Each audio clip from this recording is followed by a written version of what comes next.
항상 대한민국에 정확하고 빠른 소식을 알리기 위한 시스코크입니다. 구독과 좋아요는 영상 제작에 큰 힘이 됩니다. 2021년 영국의 국제전략문제연구소가 평가한 밀리터리 밸런스가 내놓은 자료에 따르면 대한민국 육군 항공작전 사령부는 500대 이상의 헬기를 운용하며 세계 4위 규모의 헬기 전력이라 평가받고 있습니다.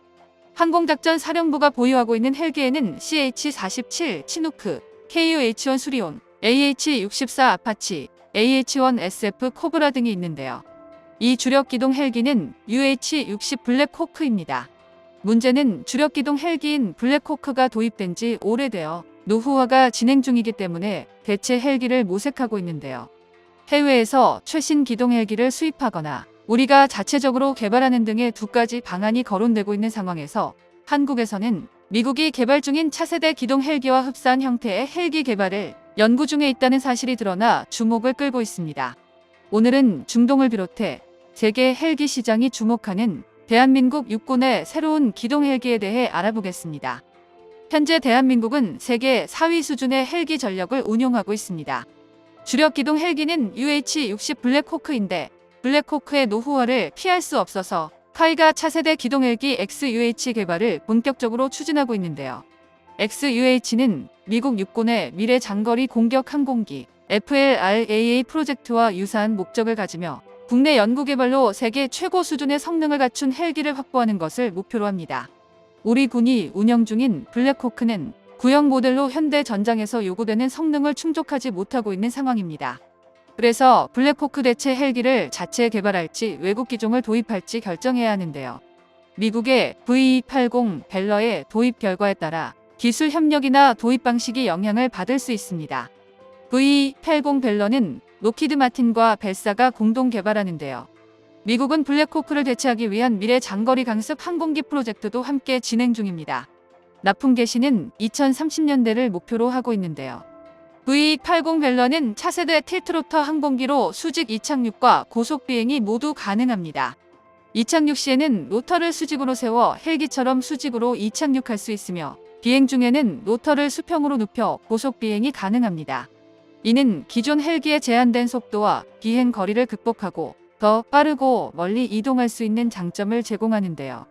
최고 속도가 시속 565km에 달하는데 이는 블랙호크의 최고 속도에 2배에 가까운 속도로 병력과 물자를 신속히 수송할 수 있어 전투 및 작전의 효율성을 크게 향상시킵니다.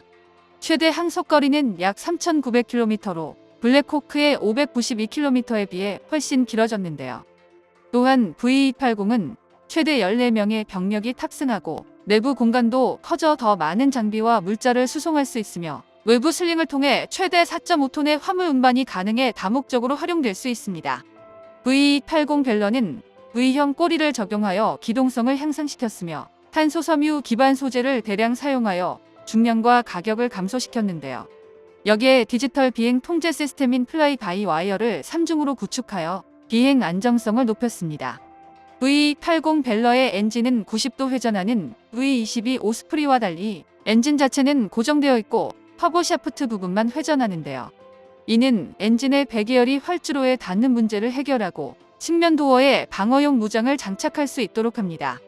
V-80의 도입으로 미군의 기동 헬기 속도가 빨라지면 한국군도 이에 맞춰 새로운 헬기를 도입해야 할 필요성이 커지는데요.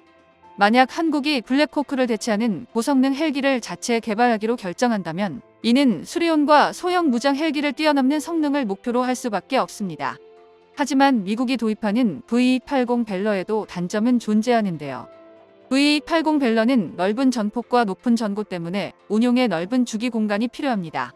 이는 항공모함이나 좁은 공간에서 운용이 용이한 V22 오스프리와 대조적인데요. V22 오스프리는 날개와 로터를 접을 수 있는 설계로 함재기로의 장점을 갖추고 있지만 V-80은 완전 고정식으로 설계되어 이러한 유연성이 부족합니다. 또한 V-80 벨러는 틸트로터 기술을 활용하여 엔진은 고정하고 로터 축만 90도로 회전하는 방식을 채택했는데요. 이는 엔진과 로터 축 전체가 회전하는 V22 방식에 비해 움직이는 부분을 최소화하여 기체의 안전성을 높이는 장점이 있습니다. 그렇지만 유지 보수에 있어서 복잡한 메커니즘을 갖추고 있어 어려움이 있을 수 있는데요.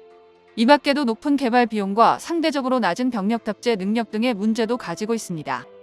그리고 이와 연관하여 화이가 차세대 기동 헬기 XUH 개발 계획을 가지고 있는 것으로 알려져 있는데요. 올해 초 한국항공우주학회가 개최한 수직 이착륙기 체계 부문위원회 동계 심포지엄에서 처음 XUH에 대한 계획이 밝혀졌습니다. XUH의 전반적인 성능은 V80 벨러와 비슷한 성능을 목표로 하는데요. 8명에서 12명의 전투 병력을 탑재하고 블랙호크보다 2배 빠르고 2배 먼 거리를 비행할 수 있는 능력을 갖출 예정입니다. 또한 한국형 차세대 개방형 구조를 채용하여 항공전자 장비의 업그레이드를 쉽게 하고 다른 기체 간 호환성을 강화할 방침인데요. XUH가 이런 성능을 확보하기 위해서는 지금까지 개발한 헬기와 전혀 다른 구조를 가져야 하며 여기에 고려할 수 있는 몇 가지 방식이 있습니다. 우선 동축 반전 푸셔 방식으로 KA-32 헬기처럼 한 쌍의 주 로터를 사용하고 꼬리 부분에 추진력을 만드는 프로펠러를 추가하는 것인데요. 여기에 복합형은 주로터 하나만 장착하고 꼬리 부분에 2개의 추진력을 주는 프로펠러를 추가하는 방식입니다. 마지막으로 틸트로터형은 큰 2개의 주로터를 날개 끝에 배치하고 로터의 방향을 바꾸어 수직 이착륙과 수평 비행을 가능하게 하는 방식인데요. 카이는 2026년까지 기술 시범기를 완성하고 2031년에 체계 개발을 완료할 계획인데 이를 위해 먼저 무인 헬기 형태의 작은 모형을 개발하여 핵심 기술을 검증할 예정입니다. 만약 모든 계획이 차질 없이 진행된다면 2040년대에는 XUH가 한국 육군에 배치될 것으로 기대됩니다. 물론 이 계획은 그리 쉬운 일은 아닙니다. 모든 방위산업 개발에는 막대한 개발 비용이 필요한데요. 카이는 정확한 비용을 산출하기 어렵다고 밝혔지만 6조 원에서 8조 원 정도로 KF-21 개발에 소요된 비슷한 수준의 비용이 필요할 것으로 예상됩니다. 하지만 KF-21 역시 개발하는 데 들어가는 비용이 더 적어지는 만큼 국산화 기술들을 연이어 성공한다면 이 역시 줄어들 수 있는데요.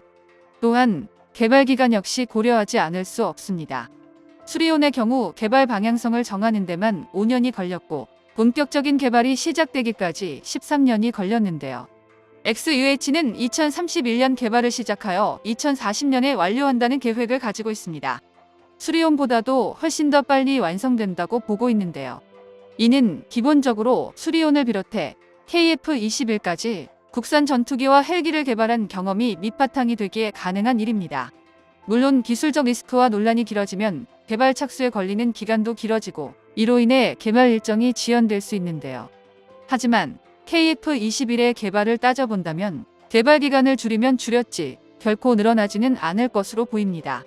일각에서는 많은 비용과 시간이 소모되는 XUH 개발보다는 미국에서 개량한 블랙호크를 도입하거나 해외에 다른 헬기를 도입하는 것이 합리적이라는 주장을 하기도 합니다. 하지만 우리 한국은 수리온과 LAH, KF-21을 개발하면서 헬기와 항공기에 대한 기술 노하우를 축적한 만큼 자체 개발로 방향을 정하는 것이 낫다는 의견이 힘을 얻고 있는데요. 중동을 비롯해 세계 헬기 시장이 주목하는 차세대 헬기 XUH가 무사히 개발되길 응원합니다. 정보가 도움되셨다면 구독과 좋아요 부탁드립니다. 이상 시스코크입니다.